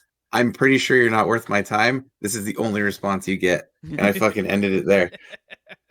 Yeah. And he didn't even respond. And that's so it's like, you obviously are aware that you're a fucking retard. Well, and that's what a lot of people don't realize is this is pushing the no territory, but I'm just gonna say this and remove I know. Until Politiceo comes into play. Until Politiceo comes out. Welcome to Politiceo. We're your hosts. Two white guys. Two white guys. We're gonna wave our privilege around today. What a lot of people don't realize is, they're all against single payer healthcare because they don't want their taxes to go up. What they really don't realize is that the amount of money that they would pay in increased taxes for universal healthcare or universal, Medicare for all or whatever the fuck you want to call it, would be less than they're paying for health insurance right now. Exactly. They would save money in the long run. Yeah. On every plan in every plan I have looked at, they save money in the long run. You spend less money on single payer healthcare than you ever would currently paying for health insurance. Yeah. Look, if I had, because where I work, I have great health coverage for a single person. Like, I don't pay I pay like $3 a paycheck for, I think, vision was the one I had to pay for. Something along those lines. It's vision or dental for you guys. It's one of those two. Otherwise it's totally either. Otherwise it's totally free for everything else. Yeah. But the thing is like, if I added Shasta to my healthcare plan, if we had fucking kids, oh yeah, I'd be paying like $500-$600 a paycheck. That's But well, I'm on Juliana's health plan. Yeah. And she has it's the kids that get you. It's the kids that get you. But even with just me on her health plan, she's paying $500 a month for just me. Yeah. Now add kids to that, and vision because she has vision. But add kids to that, you're looking at like $1,000 a month. She has. It sounded funny. She has vision. But yeah, no, like, yeah, and it's just, you add kids to that, and like we actually talked about this in a meeting at work, with HR, and it was mostly curious, and it was, it was one of those things where it's like, unfortunately, I couldn't add anything to the conversation, and I had to tell it because I'm the only person on the plant, so it works great for me. But it's like, you've got other people who are married, they have kids, and then you've got some couples that are like dividing the kids between the spouse's insurance and the other person's insurance, Mhm. so they can afford to. And it's like, Well, and how? it was that exact situation with um Jesse and Tina. Yeah, It got so bad, it got so expensive for them with one of the new plan options that came out. They just dropped Tina off of Jesse's health insurance. yeah. And I mean, somebody else even said that they had the kids on a state plan, like a state Like insurance plan. Apple Health or whatever the fuck. Yeah, because they couldn't afford to have everybody on it, and it was just, Well, and that's and he had to, and they had to I have the yeah. spouse on it because of a issue with pre-existing condition stuff. Mhm. So I'm just waiting till I get health insurance through my work because it's dirt fucking cheap for oh a yeah, single yeah, person. yeah. Like I still have to pay for it, but it's only $100 a month And it's for it's probably pretty damn good for insurance too. like comparable to what you guys have. Yeah. Like So it's a little bit more limited on like locations and specific things, mm, but it's still really good health insurance. And I think if I go for like a high deductible mhm. plan with an HSA, I can drop it down to like $25 a month. Yeah. For just me. And that's all that we'd need because that would save us so much money. That would save us like Yeah. over Oh you yeah. know, almost $500. Yeah. Over A month. $400 for sure a month. Yeah. Yeah. So it's just That's so much it's more money that funny. we could be saving for a house. Yeah. And it's just like, I don't understand. I guess really you just need a chart with like some glitter on it that shows 500 bad, like $20 coming out of a paycheck good. Like, Yep, what because exactly. realistically that's probably what would happen. Well, You'd and have an extra 20 coming out for going towards taxes, that's the like a thing Medicaid for all or whatever. with Bernie Sanders' Medicare for All plan. It was literally like until you make $30,000 in a year, you don't Mhm. pay any extra money. Yeah, you wouldn't even pay into You it. don't even touch your pay does not increase at all until you have made $30,000 in a year. Yeah. So it's just, yeah, I don't know. People are dumb. People are dumb. It's just, and you know what? It's the lack of fucking education in this country as well, It's the lack of education and and the brainwashing from states it's and the families and other bullshit. it's the reactionary media. Yeah, that too. That's one of the I big mean, issues. Is it's the reactionary media that's out there, and they depend on everybody just looking at the headlines. yeah. Well, and I mean, it also comes down to just essentially indoctrination. Oh, 100%. Because how, I mean, I remember being told as a kid, oh, or seeing it on TV or just hearing, oh yeah, universal health care is terrible. Like people from Canada come to the US to get things done because No, they fucking people don't. die people die in line because they don't prioritize things. I mean, I remember being told that as a kid. Like, Yeah. Oh, and same, it's like, same. oh, that's bad. That's not good. So then So you look then, into it a little bit, and like and they you still hear from other people from other countries who and are like just like, no. that's something that a lot of people don't understand is like Canada's still not the like model system, No, but they're not a because model system. because private insurance still exists. Yeah. There's nothing saying private insurance can't exist in these markets. No, it's just, The problem is there's nothing for people who can't get health insurance or can't, aren't employed, aren't able to work, yeah. aren't able to work because of a medical disability. Yeah. I mean, like, and it's one of those things where a lot of people put up with the same bullshit job Mm-hmm. because they need the insurance. Yep. They don't have that freedom Yep. to go look for something better. And, it would open up so much opportunity for so many people. Mm-hmm. Because how many people would probably love to go back to school, but they have to keep this job, otherwise they can't fucking survive. Like, Yeah. I can't afford my insulin, Well, or I and can't, yeah, and never mind fucking student loans. Like Oh yeah, I yeah, had when I was in my early 20s, I had so many people asking me why I wasn't in college, and I'm like, because I don't have any money to pay for it. Well, why don't you get a loan? Because I don't want to have to fucking pay for it. Exactly. Like I didn't, Exactly. and that was even before I fully understood the ramifications of a student loan and how fucking broken student loans in this country are. I Oh was just yeah, like, it's bad. I just kind of had this mentality of debt is bad, don't get debt. Yep. So I was like, Nope. 100%. I'm not going to go to school because I can't pay for it outright, and I don't want to get a loan because I don't want to have debt. Yeah. And And even then, it's truly a blessing that I did that, because now Juliana and I are completely debt free. yeah, no, and I mean, let's be honest, the schooling, the higher education systems outside Exactly. of high school nowadays they're a fucking joke. Like, Exactly. And I because I didn't have, and that was another reason I never went to college or never pursued higher education. I did go to college for like a year and a half. mhm. And I never pursued higher education because I never had a goal. I never had a set, like, this is the path I'm Yeah, going to take. I never you had a you like, didn't know the path, so why waste the time and money if you don't have a exactly. path?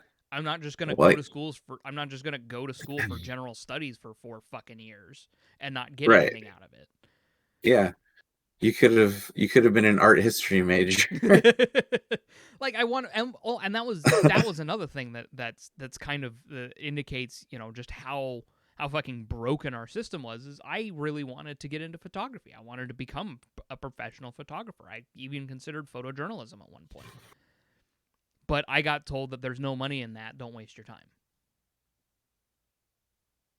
Yeah, I mean, yeah, Which is its own problem in this system. Is like, oh well, no, like, fucking pursue your passion.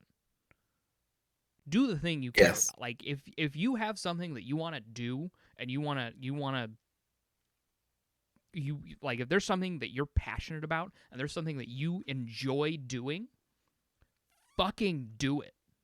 yes, like Follow bank that robbery. follow that dream.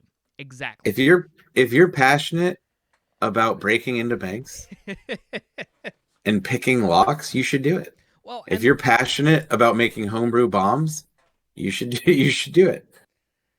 Follow your dreams. I think that's the message for today. Follow your if dreams. you're passionate about eating the Wherever. rich, fucking do it. uh, But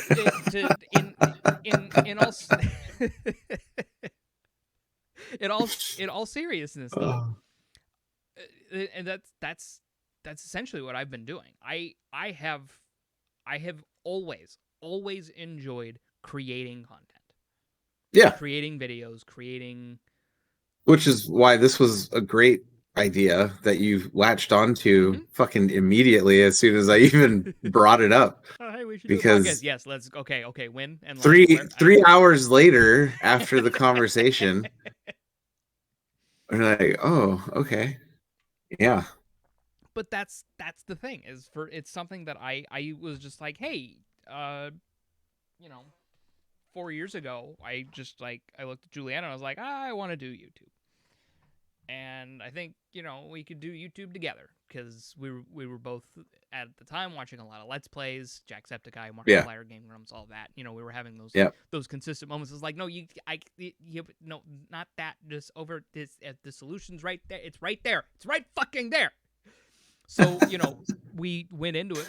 The whole branding was, we're doing it wrong. Yeah. Because we're like, okay, we think we can do it better than these guys who've been doing it for 5, 6, 7 years. Let's put our money where our mouth is. And we did it for like a year and a half before we had a fucking atrocious move out to where we're at.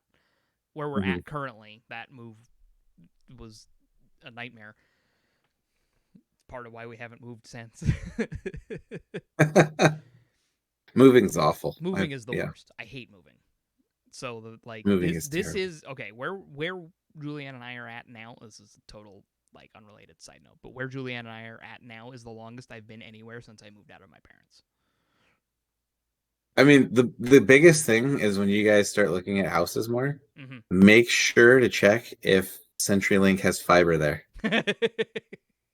I'll keep that. I'm not even joking. It's on the radar. Yeah. But I would even say, even if you have to move to Portland, no, the outskirts towards no, Gresham, no, whatever, God, it's no. fine. It's fine. No. Do it. No. Good internet. We both work in Washington.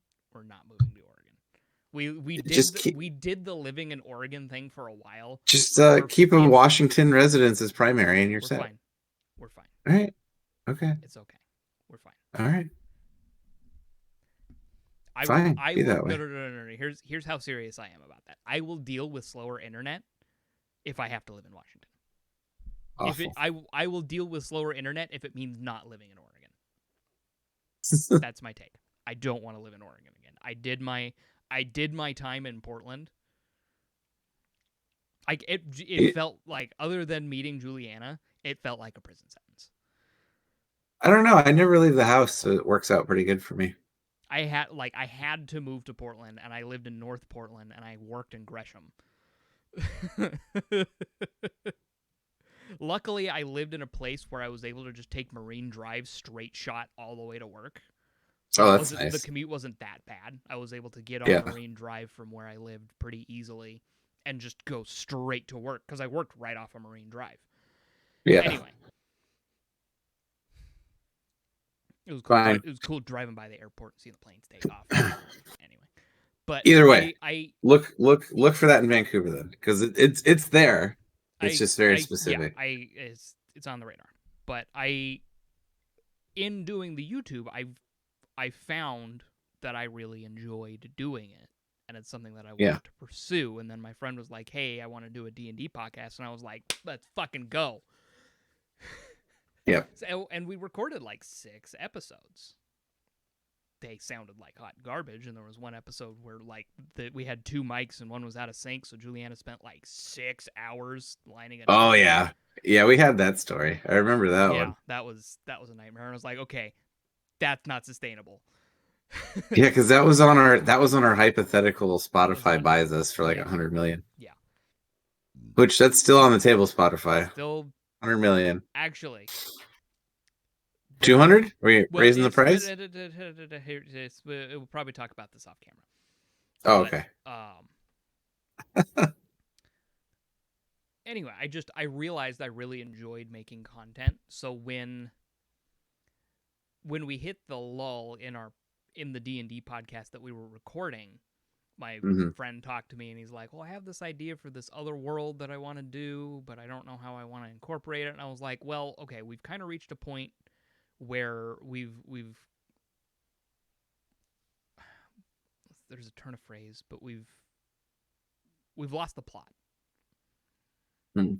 We just, it was so long between when we had last recorded and when anybody was going to be available again, and in that time somebody was like, "Oh, hey, I got this awesome job offer to work at a game developer in Florida." And we're like, "Cool, go do that." Because we're not going to be like, "Oh, no, you have to stay and help us with our shitty little D&D podcast that has 0 following and hasn't posted a single fucking episode." No, you have to do that. No, fucking, you have a job opportunity. Yeah. Where the guy's offering you like, the guy even offered him, is like, if this bails, I will just pay for you to move back. It did, and they did, but yeah, you know, at least he had that security to it. Right. But it was still like, you have this opportunity, fucking go do it. Yeah. So we ultimately lost the plot on it, and he mentioned that he wanted to do his other world, and I was like, fucking do it. Yeah. Like, he explained a little bit of it to me, and I was like, yes, that's amazing, and that's going to help us stand out.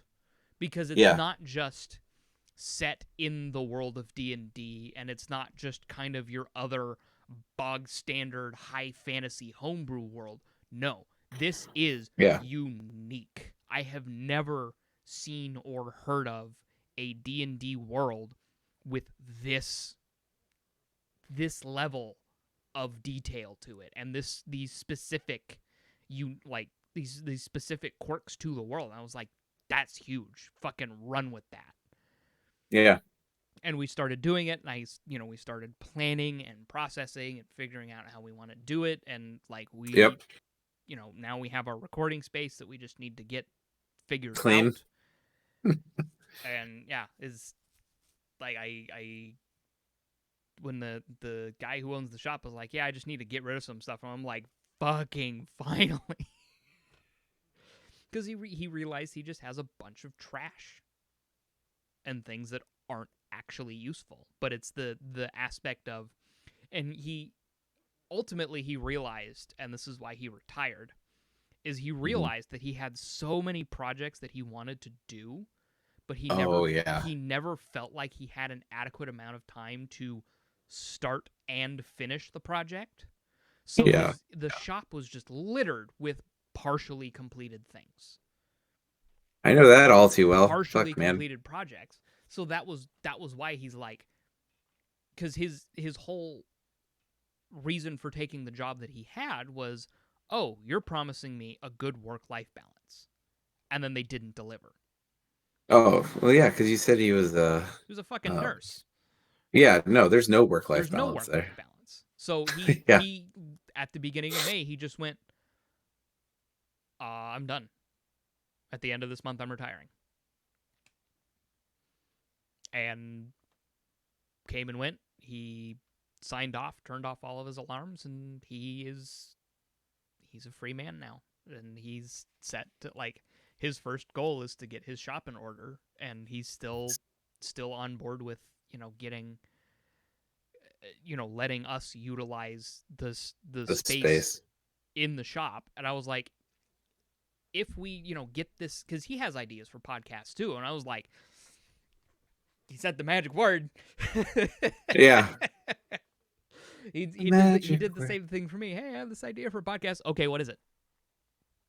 Please inform me. But it's a situation where, there's gonna be a whole process to it. And it's gonna be a whole facility of, like, okay, we're gonna have inventory of, like, okay, this show is using this equipment on this day, schedules, all of that good shit, and it's gonna happen. And now that we're all getting vaccinated, now that we've all got our shots, like, everybody who's involved is vaccinated now, or at least on their way to it.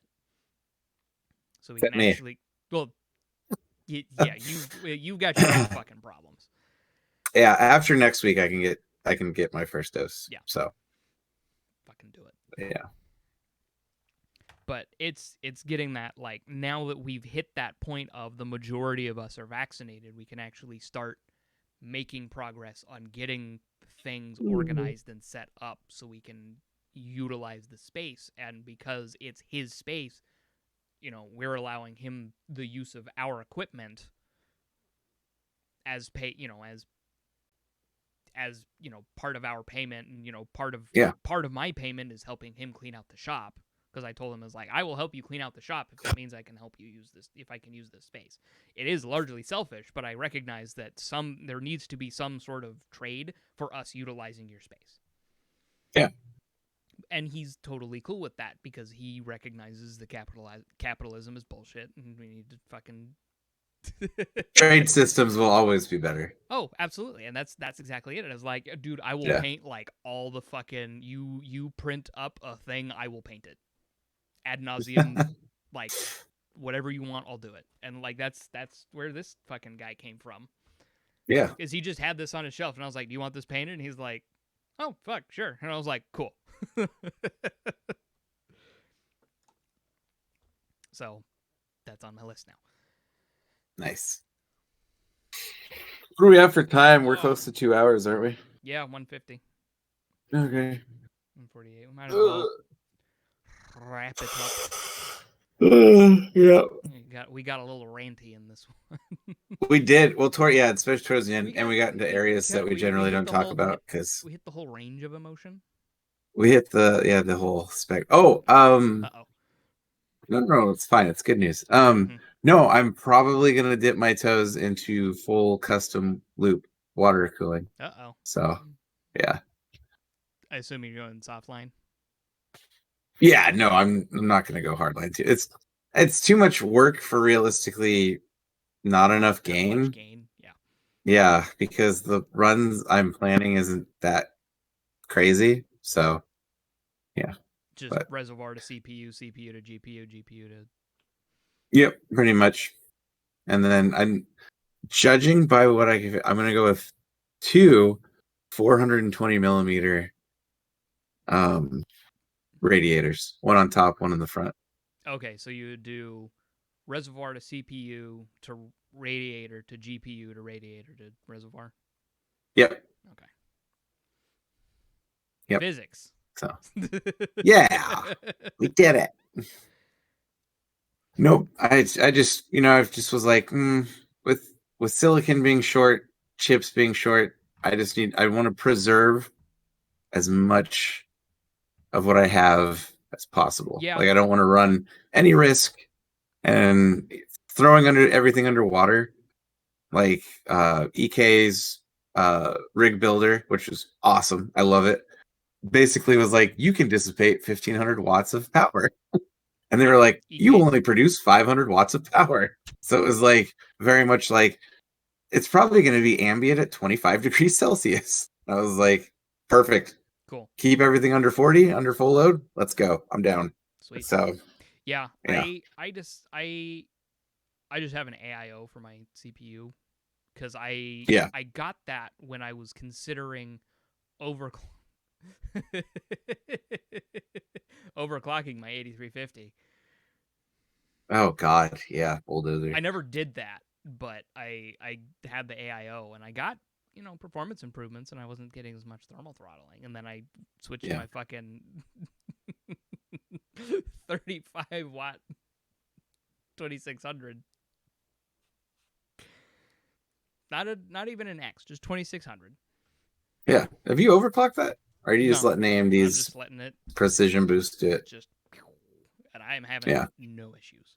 It's about nice. Now that I have the GPU, getting a little bit of throttling, but that's only because I don't have PCI 4 unlocked. You don't?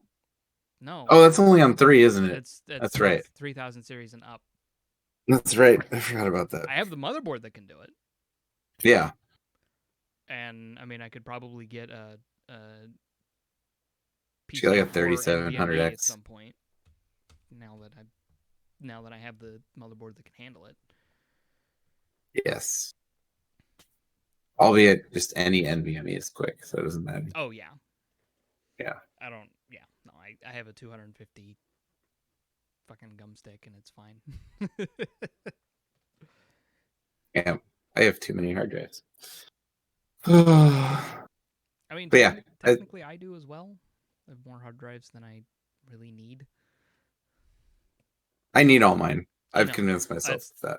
Well, I mean, you run a server, so that's its own thing. Yep. Yes. Now, please tell Shasta that so she understands why I need more hard drives. Like the fact that you have a server makes sense for you to have as much hard drive space as you do. Thank you. I'm glad somebody recognizes that. I got you, bro.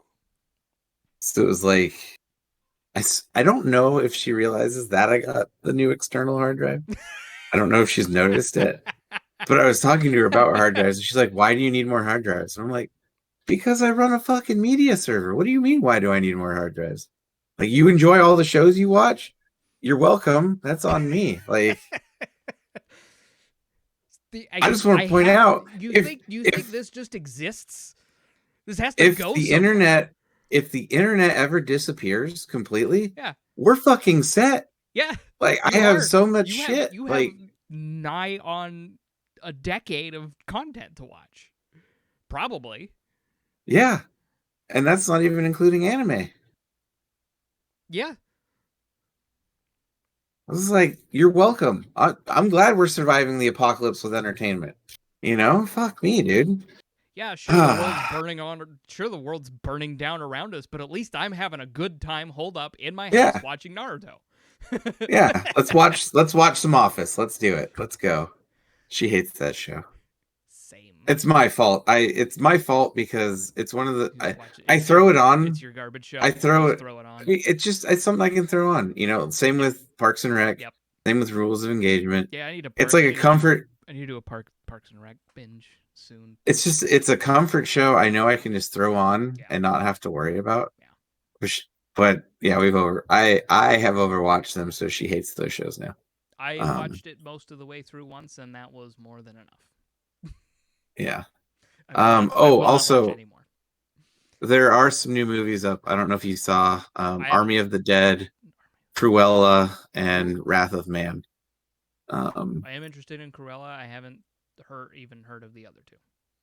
Okay, Wrath of Man is actually pretty good. It's a Jason Statham action movie with actually a really interesting plot. And Okay. it's a plot that, as I was watching, I More was than very you'd much expect out of a movie like that. yes and no. Did you ever see The Mechanic with Jason Statham? Oh, damn it. Okay, that's another one to watch too. But it was good. Army of the Dead was awful. But it's if you want mindless zombie action with a couple jokes thrown in, there you go.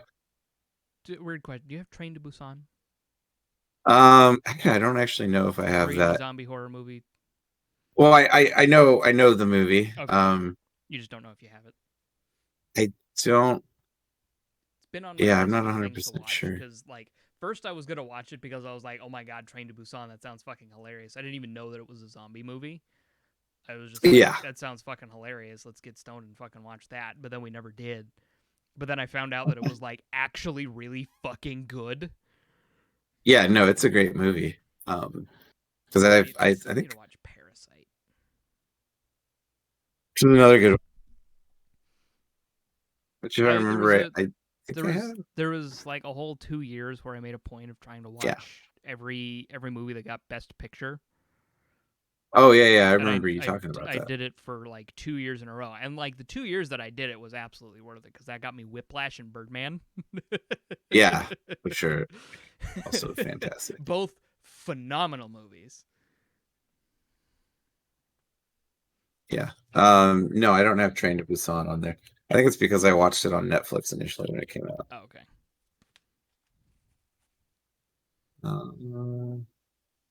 That doesn't mean I can't get it on there. I'm gonna say so. Okay, so give me like 15 minutes. Yeah. Which by the way, My Hero Academia is almost done downloading too. So. Oh, the dual audio. Yeah. Yeah, that's another thing I appreciate about your server, because you don't have any data limits. I don't know if it's a setting that you've done, but I can actually stream original quality from your server. Yeah, it's because I have it set to push out original quality. Yeah. My friend has his limited to 720 because he has a data cap because he's still on Xfinity. Yeah, I have it set to.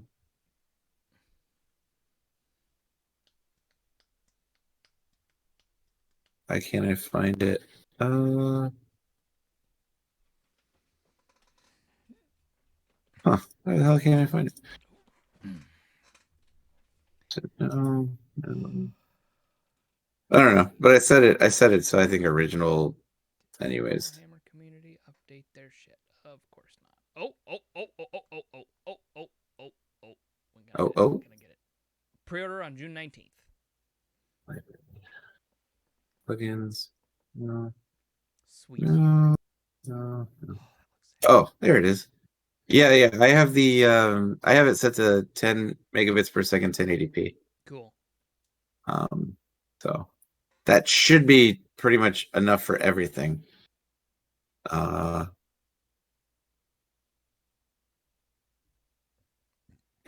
Ooh. So. Of course. They released a new fucking. They released a new clan, so they released 3 new paints. Naturally. Why wouldn't you? What is wrong with you? Like, okay, one's like a Dijon mustard brown. Oh, spicy. Right? Well, it's like spicy mustard yellow brown, and then one's like a very like brick color brown, and then another one is just like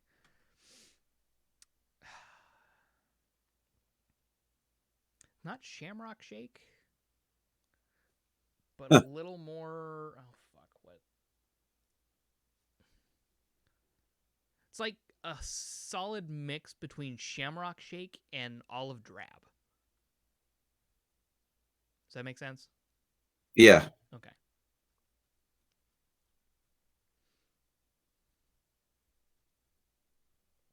Yeah. And I mean, if you okay, I'm gonna be that guy. Sorry, What are you gonna send it to we're me? back on Warhammer. I'm gonna send you the. No, we were about to end. What are we doing? Hey, pop. Search. I'm not gonna like go into it. Should be, yeah, this one.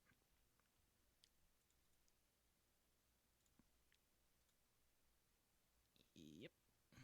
Just that, which is just a like, here's a breakdown of what's in the new box, and you'll see why I'm so fucking excited for it. Anyway, it's been 2 hours, so yeah, thank you guys for putting up with the ride that this The episode has been. ride.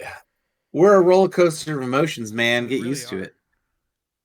Just that made me think of the Scrubs scene where JD's trying to, confide in Cox, and Cox prefaces it with like, "I swear to God, if you say you're on a roller coaster of emotion, I'm going to slap you." And JD's like, "I just feel like I'm on some sort of feelings ride or something like that." Yeah, I remember that one. Oh, that's a good show. God, Scrubs is a good show. That's another good show. I like that Damn show. good show. Anyway, thank you for putting up with our garbage. It's been 2 hours of this. It's a thing we do. It's the thing we do. Every Saturday. Catch you guys in the next one.